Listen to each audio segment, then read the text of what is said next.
Very good afternoon 10th class.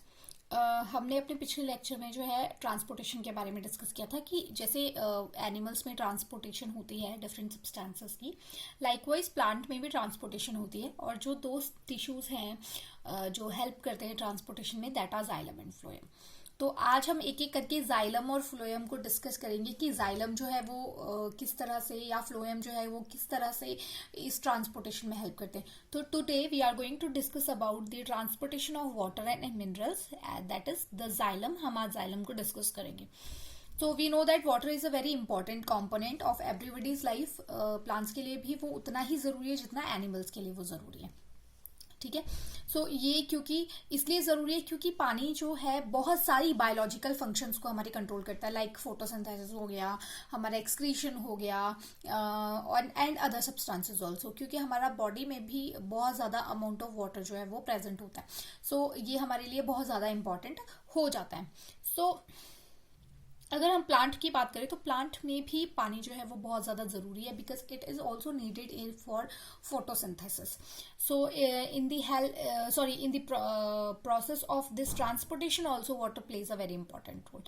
So it helps in the translocation of chemical substances, minerals, and perhaps in the manner to maintain the internal communication. Water and mineral absorbed by the plant from the soil. तो basically water और minerals जो भी plants को absorb किए जाते हैं, that get absorb from the soil. The main water absorbing organ in plant is root hairs. जैसे कि हमें पता है रूट होती है, that is the main water absorbing organ in plant. Because हम पानी किसको देते हैं? हम पानी देते हैं जमीन को, सॉइल को, और जो प्लांट्स है वहां से जो है वो वाटर एब्जॉर्ब करते हैं। तो मेन जो वाटर एब्जॉर्बिंग ऑर्गन है प्लांट का, दैट इज रूट, और उसमें भी रूट हेयर्स जो होते हैं, जिनको एडवेंशियस रूट्स भी हम कहते हैं, they help in the absorption of water. The water is absorbed actively by the potential difference. Now अगर हम potential difference को समझना चाहें, that what the term potential difference means, तो potential difference को हम समझ सकते हैं concentration के basis पे। यानी कि इसमें कहा गया है कि water absorb कैसे होता है, potential difference की वजह से जो है वो होता है। It means potential difference इसकी कहाँ पे जो concentration वो ज्यादा है। ठीक है। Now see, water molecules moves from a higher water potential to the lower water potential and then migrate from cell to cell through epidermis or cortex और hypodermis जो भी है। ठीक है। तो यानी कि हाइयर वाटर पोटेंशियल से लोअर वाटर पोटेंशियल की तरफ को वाटर मूव करता है। ना what is higher water potential? Higher water potential का मतलब है जहां पर वाटर की कंसंट्रेशन ज्यादा है। अगर हम बात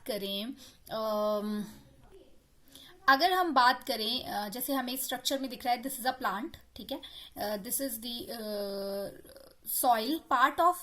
तो सॉइल में वाटर की कंसंट्रेशन ज्यादा होती है, यानी पोटेंशियल डिफरेंस जो है वो सॉइल में ज्यादा होता है, क्योंकि हम पानी हमेशा सॉइल को देते हैं। सो सॉइल में जो है वो पोटेंशियल डिफरेंस वाटर का ज्यादा होगा, और प्लांट में पोटेंशियल डिफरेंस वाटर का कम होगा। इसीलिए जो पानी है that moves from soil to plant.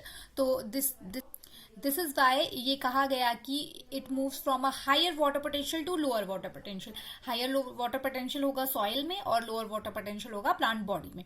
और जिन सेल्स के थ्रू ये मूव करते हैं, that are xylem vessels and tracheids, इनके थ्रू जो है ये मूव करते हैं। नाउ जो ये वाटर और मिनरल्स हैं हमारे, जो मूवमेंट करते हैं, अपवर्ड मूवमेंट जो शो करते हैं, that upward movement is known as ascent of sap. यानी ये जो वाटर और मिनरल्स की अपवर्ड मूवमेंट है, इसको हम एसेंट ऑफ सैप भी कहते हैं। इसका मतलब ही होता है upward movement of water and minerals. Now this upward movement of water is described by various kinds of theories. Theories in the sense कि the reason behind which कि ये water ऊपर की तरफ को क्यों मूव कर रहा है, क्या रीजन है इसका। तो इस रीजन को डिफाइन करने के लिए, the upward movement of water क्यों हो रहा है, इसको डिफाइन करने के लिए बहुत सारी थ्योरीज दी गई। उसमें से जो दो थ्योरीज हैं, the one is root pressure and the second is transpiration. तो हम एक एक करके इसको डिस्कस करेंगे। So let's just discuss our first theory, that is root pressure theory. So इस थ्योरी में बेसिकली क्या कहा गया कि जो रूट है ना, वो क्या करते हैं, जैसे पानी एब्जॉर्ब करती है रूट, तो वो उसके ऊपर एक प्रेशर एग्जर्ट करता है और उस प्रेशर को रूट प्रेशर कहा जाता है। ठीक है, जैसे मान लो जमीन से रूट ने पानी एब्जॉर्ब किया, तो अब रूट क्या करेगा, उस पानी के ऊपर एक प्रेशर एग्जर्ट करेगा और उसको पुश करेगा ऊपर की तरफ को, अपवर्ड की तरफ को, जिसकी वजह से पानी जो है ऊपर की तरफ को मूव करने स्टार्ट कर देता है। ठीक है, इस थ्योरी ने ये कहा। इस थ्योरी के अकॉर्डिंग ये जो जाइलम वेसल्स हैं, एलिमेंट्स हैं, ये क्या करते हैं, ये हेल्प करते हैं इस रूट प्रेशर को मेंटेन करने में, जिसकी वजह से these are the medium through which water is transported.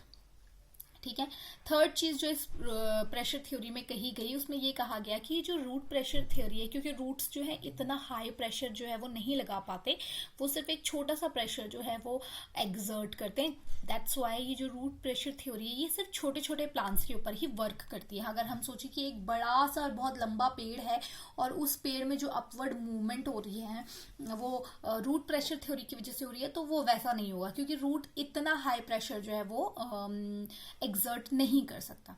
So this was the root pressure theory. Now the second is transpiration.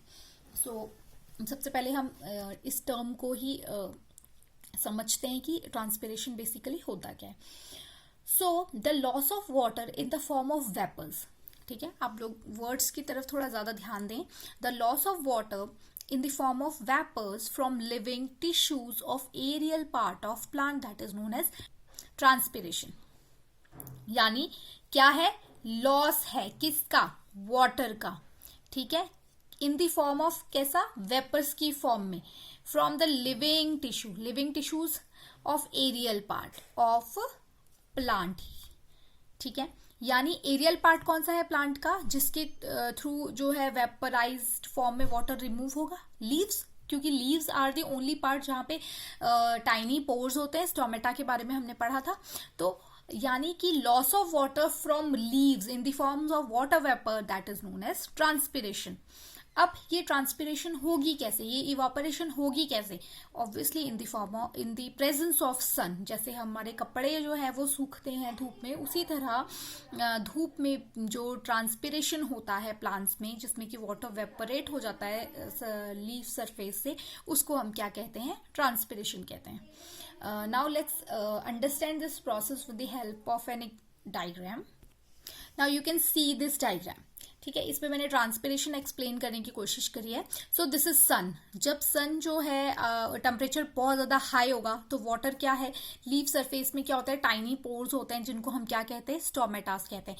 अब उन स्टोमेटास से क्या होगा, वाटर जो है इवोपरेट करने स्टार्ट हो जाएगा due to high temperature. High temperature की वजह से जो वाटर है वो इवापोरेट हो गया, यानी कि यहाँ पे वाटर की कंसंट्रेशन कम हो गई। अब यहाँ पे जो वाटर था वो आगे की तरफ मूव कर गया। ठीक है, आगे की तरफ को मूव कर गया। अब यहाँ पे वाटर की कंसंट्रेशन कम हो गई, क्योंकि यहाँ वाला पानी तो आगे चला गया, तो ये वाला आगे जाएगा, और इसी तरह पानी जो है आगे आगे मूव करता रहता है, और इस तरह जो है अपवर्ड मूवमेंट ऑफ वाटर होती है थ्रू ट्रांसपिरेशन। तो this was the transpiration theory that was explained कि जो ट्रांसपिरेशन है वो क्या करता है, एक अपवर्ड फोर्स जनरेट करता है, जिसकी वजह से जो है वाटर ऊपर की तरफ को मूव करता है। So this was the theory that explains कि जो हायर प्लांट्स है, यानी कि बहुत लंबे लंबे प्लांट्स होते हैं, बहुत बड़े बड़े प्लांट्स होते हैं, उसमें जो ट्रांसपोर्टेशन है वो ट्रांसपिरेशन पुल के वजह से जो है वो होता है। Now you guys will ask a question that आप लोगों के दिमाग में आएगा, व्हाट इज ट्रांसपिरेशन पुल?